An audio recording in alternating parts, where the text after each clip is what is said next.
In September, I feel so happy tonight. I have been so miserably weak that to be able to think and move about is like feeling sunshine after a long spell of east wind out of a steel sky. Somehow Arthur feels very, very close to me. I seem to feel his presence warm about me. I suppose it is that sickness and weakness are selfish things and turn our inner eyes and sympathy on ourselves, whilst health and strength give love rein, and in thought and feeling he can wander where he wills. I know where my thoughts are. If only Arthur knew. My dear, your ears must tingle as you sleep, as mine do waking. Oh, the blissful rest of last night. How I slept, with that dear, good Dr. Seward watching me.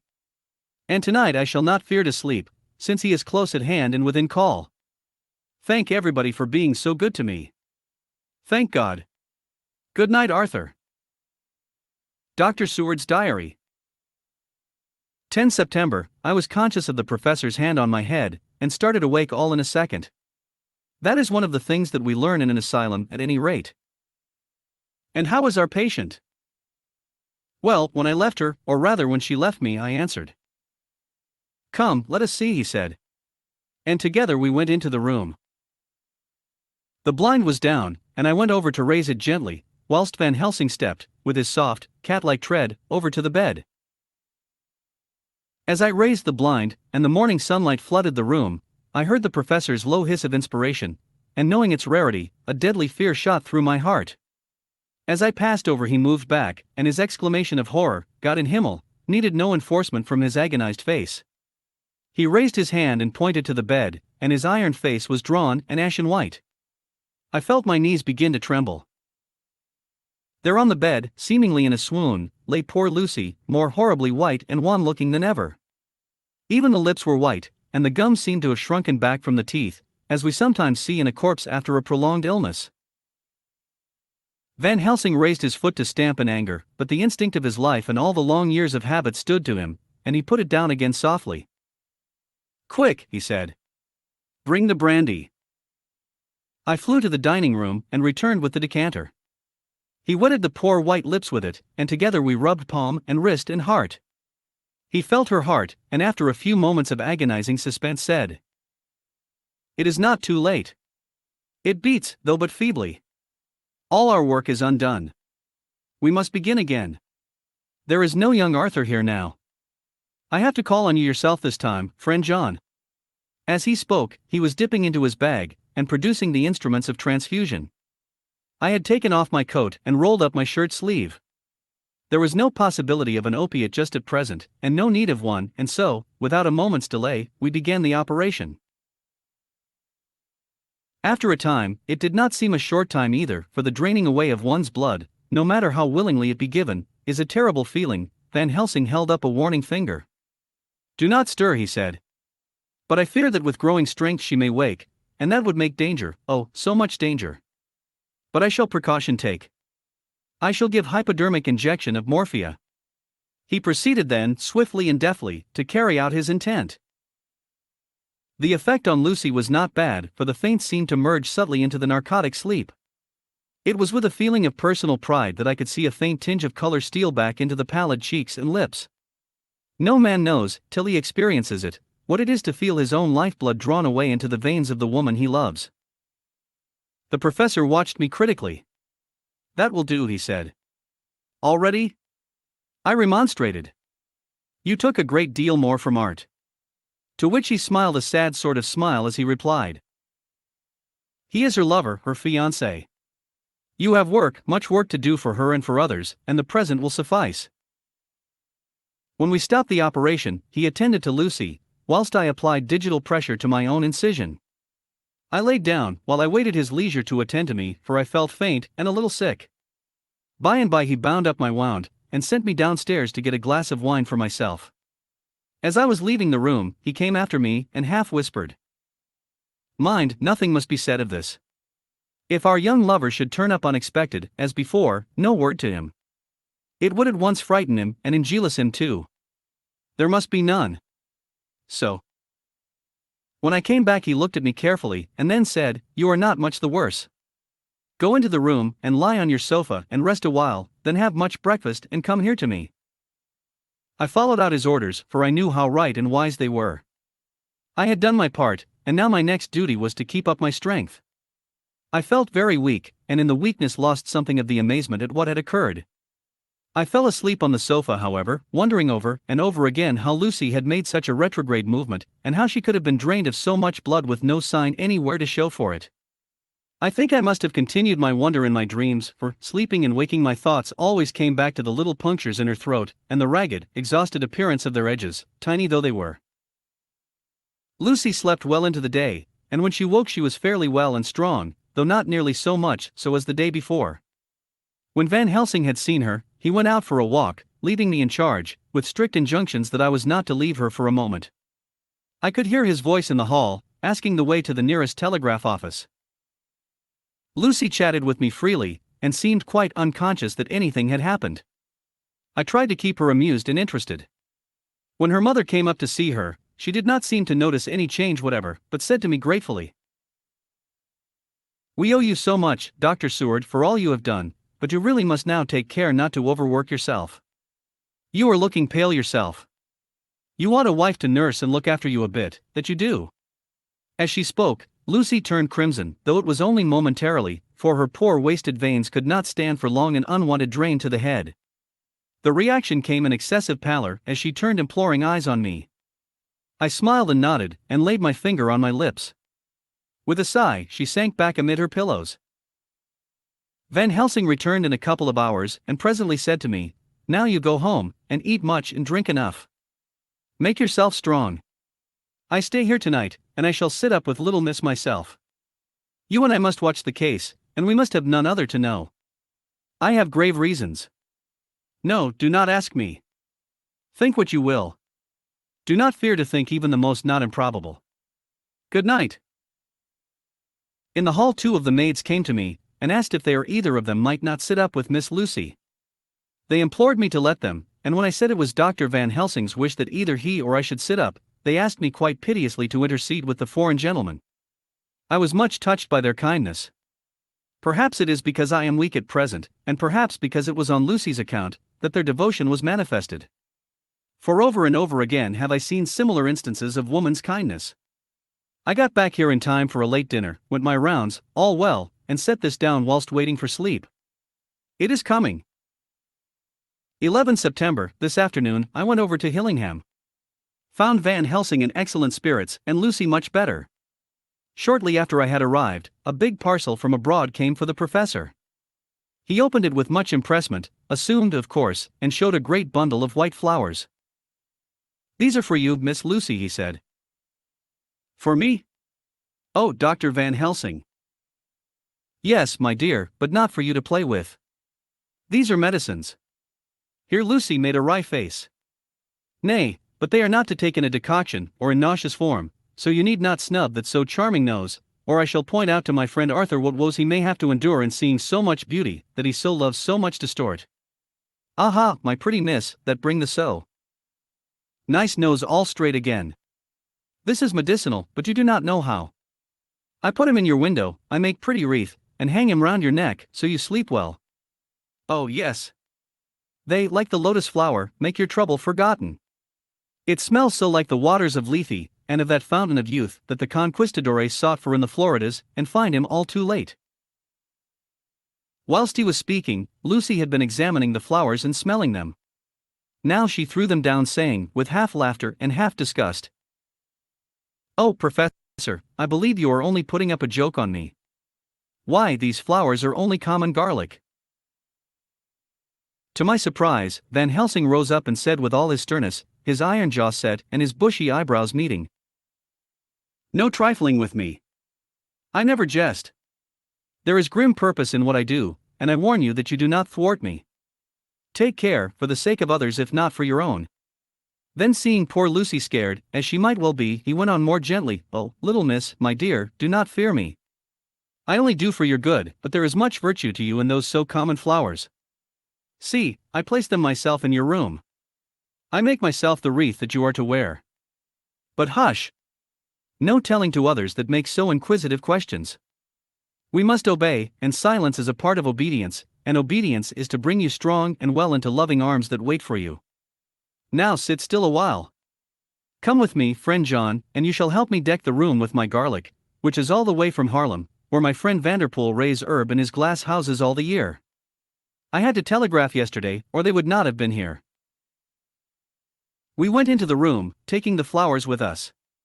The professor's actions were certainly odd and not to be found in any pharmacopoeia that I ever heard of.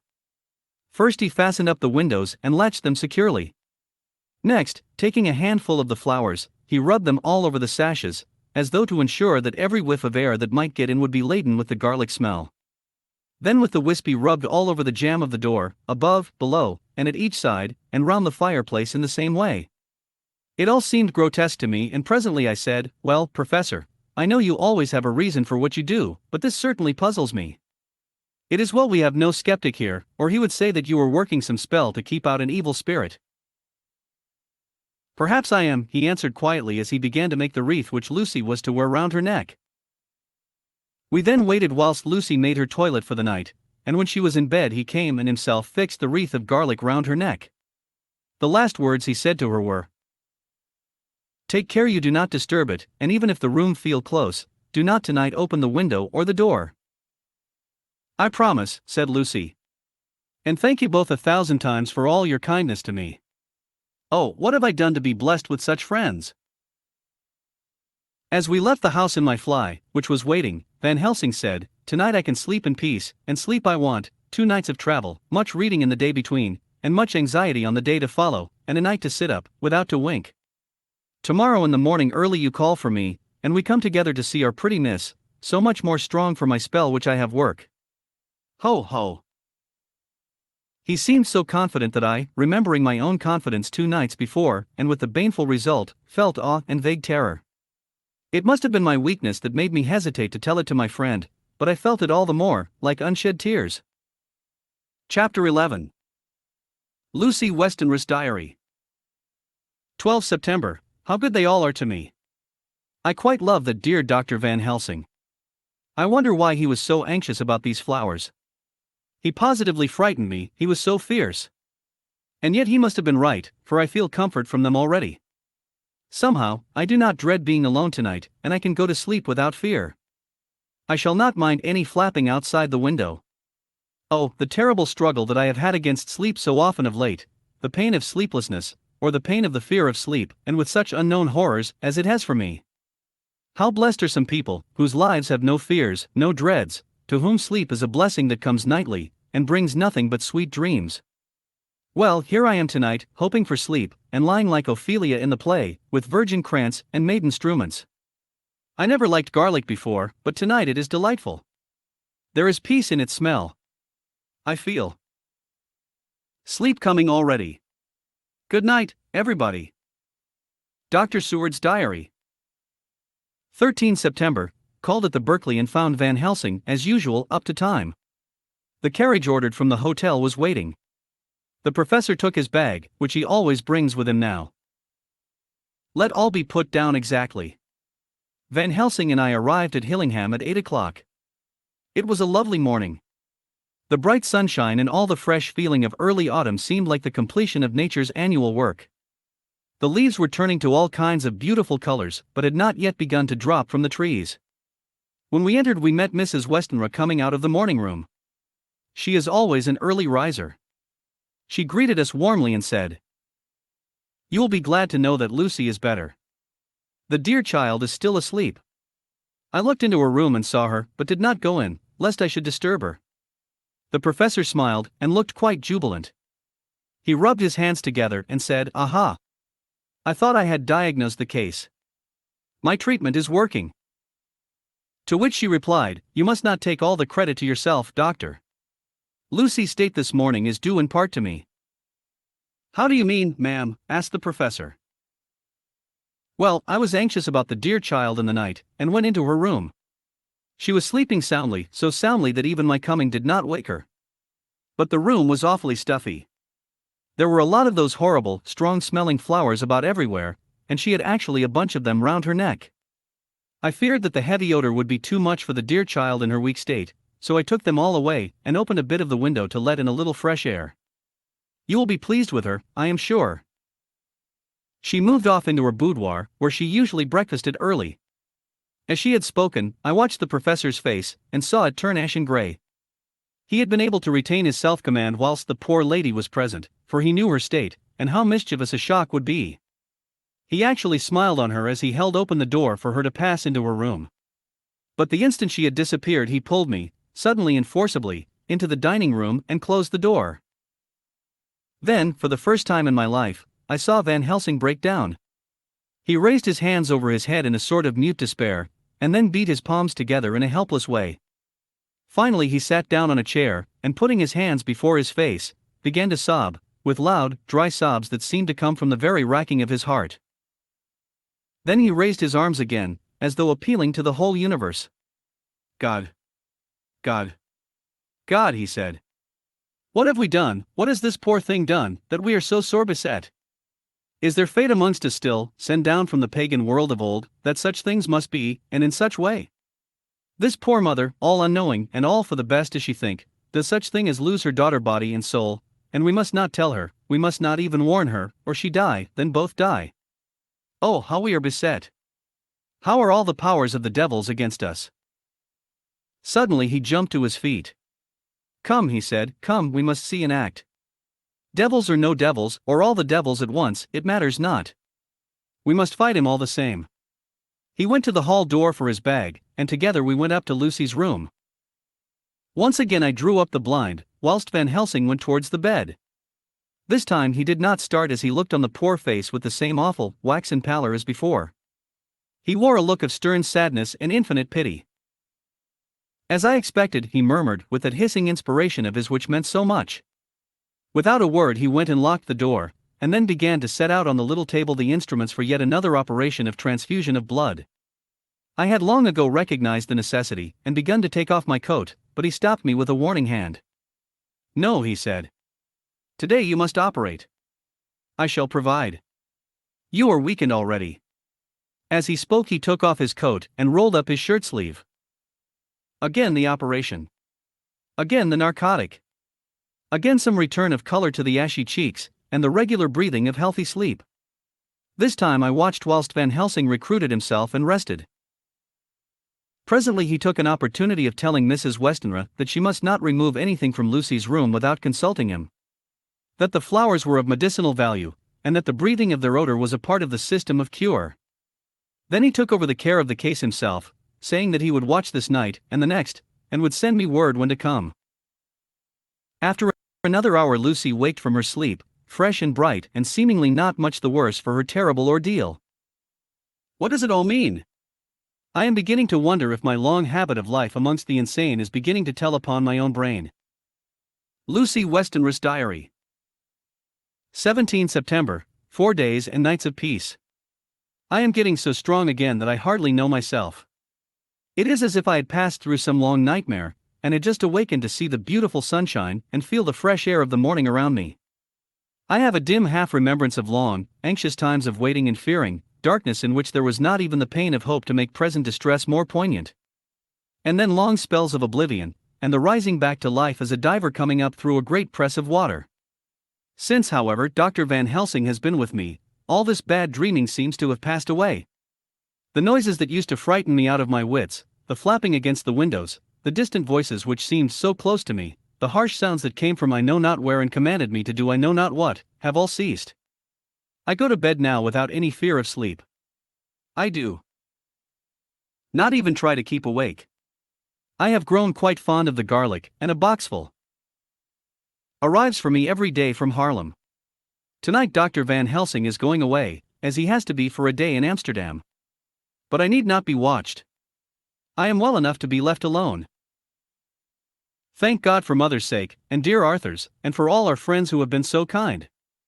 I shall not even feel the change, for last night Dr. Van Helsing slept in his chair a lot of the time. I found him asleep twice when I awoke. But I did not fear to go to sleep again, although the boughs or bats or something flapped almost angrily against the window panes. The Pall Mall Gazette, September 18th. The escaped wolf perilous adventure of our interviewer. Interview with the keeper in the zoological gardens. After many inquiries and almost as many refusals, and perpetually using the words Pall Mall Gazette as a sort of talisman, I managed to find the keeper of the section of the zoological gardens in which the wolf department is included. Thomas Builder lives in one of the cottages in the enclosure behind the elephant house, and was just sitting down to his tea when I found him. Thomas and his wife are hospitable folk, elderly, and without children, and if the specimen I enjoyed of their hospitality be of the average kind, their lives must be pretty comfortable. The keeper would not enter on what he called business until the supper was over, and we were all satisfied.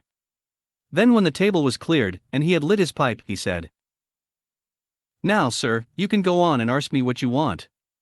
You'll excuse me refussin' to talk of professional subjects afore meals. I gives the wolves and the jackals and the hyenas in all our section their tea afore I begins to arsk them questions." "How do you mean, ask them questions?" I queried, wishful to get him into a talkative humor. "'Ittin' of them over the EAD with a pole is one way. Scratchin' of their ears in another, when gents as is flush wants a bit of a show-orf to their gals. I don't so much mind the fust, the 'ittin' of the pole part afore I chucks in their dinner, but I waits till they've had their sherry and coffee, so to speak, afore I tries on with the ear scratchin'. Mind you," he added philosophically, "there's a deal of the same nature in us as in them there on miles. Here's you a comin' and arskin' of me questions about my business, and I that grump like that only for your bloomin' arf would I'd a seen you blowed fust fore I'd answer. Not even when you arsked me sarcastic like if I'd like you to arsk the superintendent if you might arsk me questions. Without offense did I tell you to go to L? You did. And when you said you'd report me for usin' obscene language that was 'ittin' me over the EAD. But the arfquid made that all right. I weren't a-goin' to fight, so I waited for the food and did with my owl as the wolves and lions and tigers does. But lor love your art, now that the old 'oman has stuck a chunk of her tea cake in me, and rinsed me out with her bloomin' old teapot, and I've lit hup, you may scratch my ears for all you're worth, and won't even get a growl out of me. Drive along with your questions. I know what you're a-comin' at, that ere escaped wolf. Exactly. I want you to give me your view of it. Just tell me how it happened, and when I know the facts I'll get you to say what you consider was the cause of it, and how you think the whole affair will end. All right, governor. This ere is about the whole story. That ere wolf what we called Bersicker was one of 3 grey ones that came from Norway to Jamracas, which we bought off him 4 years ago. He was a nice well-behaved wolf, that never gave no trouble to talk of. I'm more surprised at him for wantin' to get out nor any other unemile in the place. But there, you can't trust wolves no more nor women. Don't you mind him, sir, broke in Mrs. Tom, with a cheery laugh. He's got mind in the unemiles so long that blessed if he ain't like a old wolf aself. But there ain't no 'arm in him. Well, sir, it was about 2 hours after feedin' yesterday when I first hear my disturbance. I was makin' up a litter in the monkey house for a young puma which is ill. But when I heard the yelpin' and owlin' I came away straight. There was Bersicker a-tearin' like a mad thing at the bars as if he wanted to get out. There wasn't much people about that day, and close at hand was only one man, a tall, thin chap, with a okay nose and a pointed beard, with a few white hairs runnin' through it. He had a hard, cold look and red eyes, and I took a sort of mislike to him, for it seemed as if it was him as they was irritated at. He had white kid gloves on his ends, and he pointed out the unemiles to me and says, "Keeper, these wolves seem upset at something." "Maybe it's you," says I, for I did not like the airs as he give hisself. He didn't get angry, as I opped he would, but he smiled a kind of insolent smile, with a mouth full of white, sharp teeth. "Oh no, they wouldn't like me," he says. "Oh yes, they would," says I, imitatin' of him. "They always like a bone or two to clean their teeth on about tea time, which you was a bagful." Well, it was a odd thing, but when the unemiles see us talkin' they lay down, and when I went over to Bersicker he let me stroke his ears same as ever. That there man came over, and blessed, but if he didn't put in his hand and stroke the old wolf's ears too. "Take care," says I, "Bersicker is quick." "Never mind," he says. "I'm used to him." "Are you in the business yourself?" I says, taking off my hat, for a man what trades in wolves, answerer, is a good friend to keepers. "Nam," says he, "not exactly in the business, but I have made pets of several." And with it he lifts his head as perlite as a lord, and walks away. Old Bersicker kept a lookin' arter him till he was out of sight, and then went and lay down in a corner and wouldn't come out the whole hevening. Well, last night, so soon as the moon was hup, the wolves here all began a-owling. There warn't nothing for them to owl at. There warn't no one near, except some one that was evidently a callin' a dog somewheres out back of the gardings in the park road. Once or twice I went out to see that all was right, and it was, and then the howling stopped. Just before 12 o'clock I just took a look round a Fortune Inn, and, bust me, but when I came opposite to old Bersicker's cage, I see the rails broken and twisted about, and the cage empty. And that's all I know for certain. Did anyone else see anything? One of our gardeners was comin' home about that time from Harmony, when he sees a big grey dog comin' out through the garden edges. At least, so he says, but I don't give much for it myself, for if he did he never said a word about it to his missus when he got home, and it was only after the escape of the wolf was made known, and we had been up all night huntin' of the park for Bersicker, that he remembered seein' anything. My own belief was that the Harmony had got into his EAD. Now, Mr. Builder, can you account in any way for the escape of the wolf? Well, sir, he said, with a suspicious sort of modesty, I think I can, but I don't know as how you'd be satisfied with the theory. Certainly I shall. If a man like you, who knows the animals from experience, can't hazard a good guess at any rate, who is even to try? Well then, sir, I accounts for it this way. It seems to me that wolf escaped simply because he wanted to get out. From the hearty way that both Thomas and his wife laughed at the joke I could see that it had done service before, and that the whole explanation was simply an elaborate sell. I couldn't cope in badinage with the worthy Thomas, but I thought I knew a surer way to his heart, so I said, now, Mr. Builder, we'll consider that first half sovereign worked off, and this brother of his is waiting to be claimed when you've told me what you think will happen. Right why are, sir, he said briskly. Ye'll excuse me, I know, for chaffin' at ye, but the old woman here winked at me, which was as much as telling me to go on. Well, I never, said the old lady. My opinion is this, that wolf is hidin' of somewheres. The gardener what didn't remember said he was gallopin' northward faster than a horse could go, but I don't believe him, for you see, sir, wolves don't gallop no more nor dogs does, they not bein' built that way. Wolves is fine things in a storybook, and I dessay, when they gets in packs, and does be chivvyin' something that's more afeard than they can make a devil of a noise and chop it up, whatever it is. But Lord bless you, in real life a wolf is only a low creature, not half so clever or bold as a good dog, and not half a quarter so much fight in him.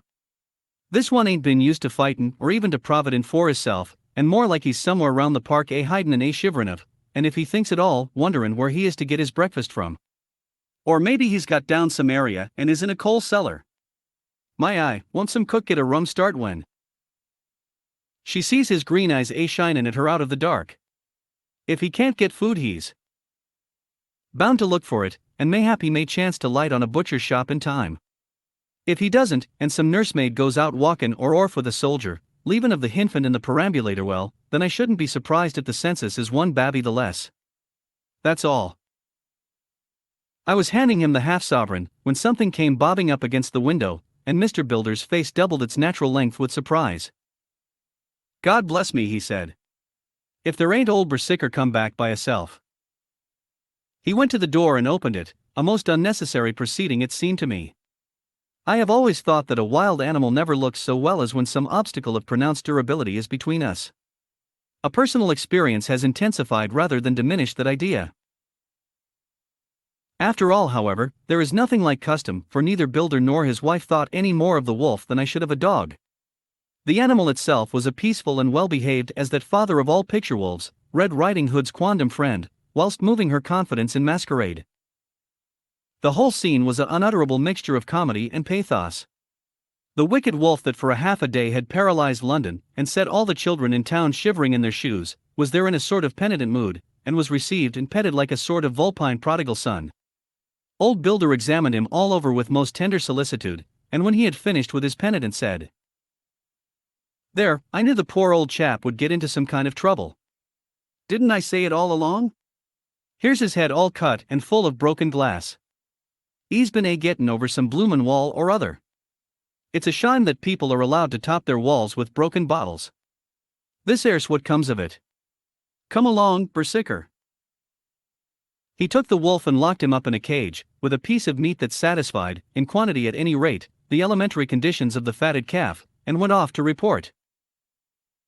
I came off too, to report the only exclusive information that is given today regarding the strange escapade at the zoo.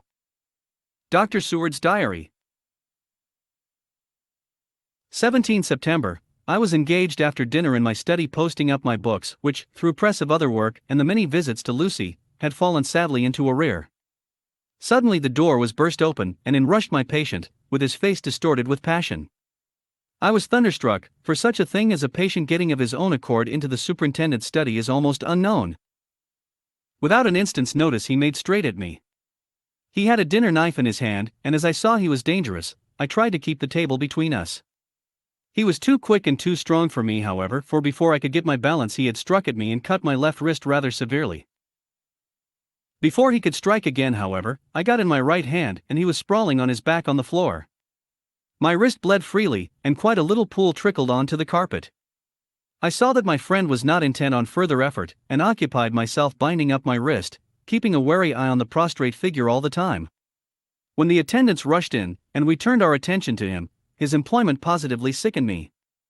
He was lying on his belly on the floor, licking up, like a dog, the blood which had fallen from my wounded wrist.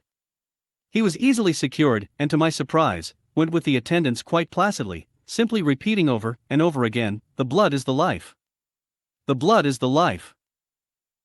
I cannot afford to lose blood just at present. I have lost too much of late for my physical good, and then the prolonged strain of Lucy's illness, and its horrible phases is telling on me. I am overexcited and weary, and I need rest, rest, rest. Happily Van Helsing has not summoned me, so I need not forego my sleep. Tonight I could not well do without it. Telegram, Van Helsing, Antwerp, to Seward, Carfax. Sent to Carfax, Sussex, as no county given, delivered late by 22 hours. 17 September, do not fail to be at Hillingham tonight. If not watching all the time, frequently visit and see that flowers are as placed, very important, do not fail. Shall be with you as soon as possible after arrival. Dr. Seward's Diary. 18 September, just off train to London. The arrival of Van Helsing's telegram filled me with dismay. A whole night lost, and I know by bitter experience what may happen in a night. Of course it is possible that all may be well, but what may have happened? Surely there is some horrible doom hanging over us that every possible accident should thwart us in all we try to do. I shall take this cylinder with me, and then I can complete my entry on Lucy's phonograph. Memorandum left by Lucy Westenra. Took place tonight. I feel I am dying of weakness and have barely strength to write, but it must be done if I die in the doing.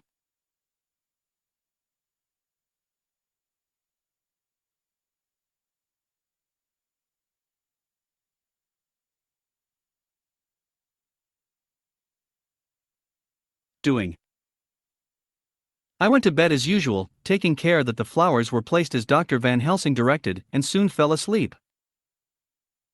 I was waked by the flapping at the window, which had begun after that sleepwalking on the cliff at Whitby when Mina saved me, and which now I know so well. I was not afraid, but I did wish that Dr. Seward was in the next room, as Dr. Van Helsing said he would be, so that I might have called him. I tried to sleep, but I could not. Then there came to me the old fear of sleep, and I determined to keep awake. Perversely sleep would try to come then when I did not want it. So, as I feared to be alone, I opened my door and called out, "Is there anybody there?" There was no answer. I was afraid to wake Mother, and so closed my door again. Then outside in the shrubbery I heard a sort of howl like a dog's, but more fierce and deeper. I went to the window and looked out, but could see nothing, except a big bat, which had evidently been buffeting its wings against the window. So I went back to bed again, but determined not to go to sleep. Presently the door opened, and Mother looked in. Seeing by my moving that I was not asleep, she came in and sat by me. She said to me even more sweetly and softly than her wont, "I was uneasy about you, darling, and came in to see that you were all right." I feared she might catch cold sitting there, and asked her to come in and sleep with me, so she came into bed, and lay down beside me. She did not take off her dressing gown, for she said she would only stay a while, and then go back to her own bed. As she lay there in my arms, and I in hers, the flapping and buffeting came to the window again. She was startled and a little frightened, and cried out, "What is that?" I tried to pacify her, and at last succeeded, and she lay quiet. But I could hear her poor dear heart still beating terribly.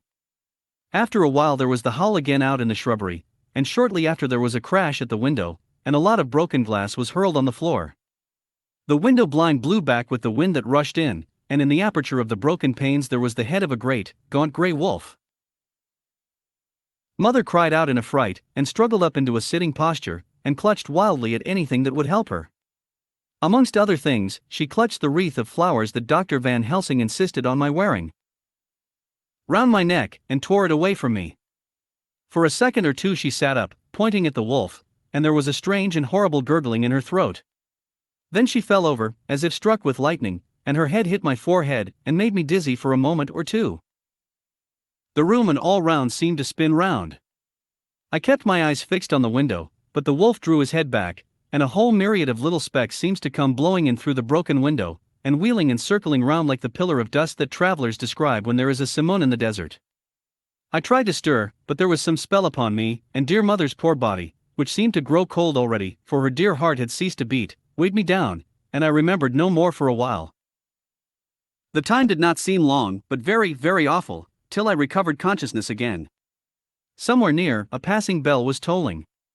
The dogs all round the neighborhood were howling, and in our shrubbery, seemingly just outside, a nightingale was singing. I was dazed and stupid with pain and terror and weakness, but the sound of the nightingale seemed like the voice of my dead mother come back to comfort me. The sound seemed to have awakened the maids, too, for I could hear their bare feet pattering outside my door. I called to them, and they came in, and when they saw what had happened, and what it was that lay over me on the bed, they screamed out. The wind rushed in through the broken window, and the door slammed to. They lifted off the body of my dear mother, and laid her, covered up with a sheet, on the bed after I had got up. They were all so frightened and nervous that I directed them to go to the dining room and each have a glass of wine. The door flew open for an instant and closed again. The maids shrieked, and then went in a body to the dining room, and I laid what flowers I had on my dear mother's breast. When they were there I remembered what Dr. Van Helsing had told me, but I didn't like to remove them, and besides, I would have some of the servants to sit up with me now. I was surprised that the maids did not come back. I called them but got no answer, so I went to the dining room to look for them. My heart sank when I saw what had happened. They all four lay helpless on the floor, breathing heavily. The decanter of sherry was on the table half full, but there was a queer, acrid smell about. I was suspicious and examined the decanter. It smelt of laudanum, and looking on the sideboard, I found that the bottle which mother's doctor uses for her did use was empty. What am I to do? What am I to do? I am back in the room with mother. I cannot leave her, and I am alone, save for the sleeping servants, whom someone has drugged. Alone with the dead. I dare not go out, for I can hear the low howl of the wolf through the broken window. The air seems full of specks, floating and circling in the draught from the window, and the lights burn blue and dim. What am I to do? God shield me from harm this night. I shall hide this paper in my breast, where they shall find it when they come to lay me out. My dear mother gone. It is time that I go too. Goodbye, dear Arthur, if I should not survive this night. God keep you, dear, and God help me. Chapter 12. Dr. Seward's Diary. 18 September, I drove at once to Hillingham and arrived early. Keeping my cab at the gate, I went up the avenue alone. I knocked gently and rang as quietly as possible, for I feared to disturb Lucy or her mother, and hoped to only bring a servant to the door. After a while, finding no response, I knocked and rang again, still no answer. I cursed the laziness of the servants that they should lie abed at such an hour, for it was now 10 o'clock, and so rang and knocked again, but more impatiently, but still without response. Hitherto I had blamed only the servants, but now a terrible fear began to assail me. Was this desolation but another link in the chain of doom which seemed drawing tight round us? Was it indeed a house of death to which I had come too late? I know that minutes, even seconds of delay, might mean hours of danger to Lucy, if she had had again one of those frightful relapses, and I went round the house to try if I could find by chance an entry anywhere. I could find no means of ingress. Every window and door was fastened and locked, and I returned baffled to the porch. As I did so, I heard the rapid pit-pat of a swiftly driven horse's feet. They stopped at the gate, and a few seconds later I met Van Helsing running up the avenue. When he saw me, he gasped out, "Then it was you, and just arrived. How is she? Are we too late? Did you not get my telegram?" I answered as quickly and coherently as I could that I had only got his telegram early in the morning, and had not a minute in coming here, and that I could not make any one in the house hear me. He paused and raised his hat as he said solemnly, "Then I fear we are too late." God's will be done. With his usual recuperative energy, he went on, come. If there be no way open to get in, we must make one. Time is all in all to us now. We went round to the back of the house, where there was a kitchen window. The professor took a small surgical saw from his case, and handing it to me, pointed to the iron bars which guarded the window. I attacked them at once and had very soon cut through 3 of them. Then with a long, thin knife we pushed back the fastening of the sashes and opened the window. I helped the professor in and followed him. There was no one in the kitchen or in the servants' rooms, which were close at hand. We tried all the rooms as we went along, and in the dining room, dimly lit by rays of light through the shutters, found 4 servant women lying on the floor. There was no need to think them dead, for their stertorous breathing and the acrid smell of laudanum in the room left no doubt as to their condition. Van Helsing and I looked at each other, and as we moved away he said, "We can attend to them later." Then we ascended to Lucy's room. For an instant or two we paused at the door to listen, but there was no sound that we could hear. With white faces and trembling hands, we opened the door gently and entered the room. How shall I describe what we saw? On the bed lay 2 women, Lucy and her mother. The latter lay farthest in, and she was covered with a white sheet, the edge of which had been blown back by the draught through the broken window, showing the drawn, white face, with a look of terror fixed upon it. By her side lay Lucy, with face white and still more drawn. The flowers which had been round her neck we found upon her mother's bosom, and her throat was bare, showing the 2 little wounds which we had noticed before, but looking horribly white and mangled. Without a word the professor bent over the bed, his head almost touching poor Lucy's breast. Then he gave a quick turn of his head, as of one who listens, and leaping to his feet, he cried out to me, "It is not yet too late. Quick! Quick! Bring the brandy!" I flew downstairs and returned with it, taking care to smell and taste it, lest it, too, were drugged like the decanter of sherry which I found on the table. The maids were still breathing, but more restlessly, and I fancied that the narcotic was wearing off. I did not stay to make sure, but returned to Van Helsing. He rubbed the brandy, as on another occasion, on her lips and gums and on her wrists, and the palms of her hands. He said to me, "I can do this, all that can be at the present. You go wake those maids. Flick them in the face with a wet towel, and flick them hard. Make them get heat and fire and a warm bath. This poor soul is nearly as cold as that beside her. She will need be heated before we can do anything more." I went at once and found little difficulty in waking 3 of the women. The 4th was only a young girl, and the drug had evidently affected her more strongly, so I lifted her on the sofa and let her sleep. The others were dazed at first, but as remembrance came back to them they cried and sobbed in a hysterical manner. I was stern with them, however, and would not let them talk. I told them that one life was bad enough to lose, and if they delayed they would sacrifice Miss Lucy. So, sobbing and crying they went about their way, half clad as they were, and prepared fire and water. Fortunately, the kitchen and boiler fires were still alive, and there was no lack of hot water. We got a bath and carried Lucy out as she was and placed her in it. Whilst we were busy chafing her limbs there was a knock at the hall door. One of the maids ran off, hurried on some more clothes, and opened it. Then she returned and whispered to us that there was a gentleman, who had come with a message from Mr. Holmwood. I bade her simply tell him that he must wait, for we could see no one now. She went away with the message, and, engrossed with our work, I clean forgot all about him. I never saw in all my experience the professor work in such deadly earnest. I knew, as he knew, that it was a stand-up fight with death, and in a pause told him so.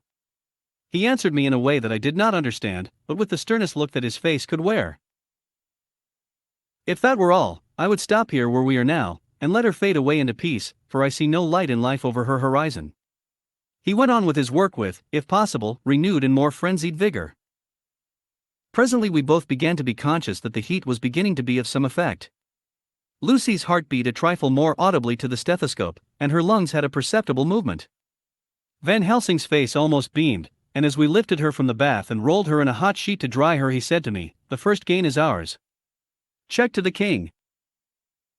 We took Lucy into another room, which had by now been prepared, and laid her in bed and forced a few drops of brandy down her throat. I noticed that Van Helsing tied a soft silk handkerchief round her throat. She was still unconscious, and was quite as bad as, if not worse than, we had ever seen her. Van Helsing called in one of the women, and told her to stay with her, and not to take her eyes off her till we returned, and then beckoned me out of the room. We must consult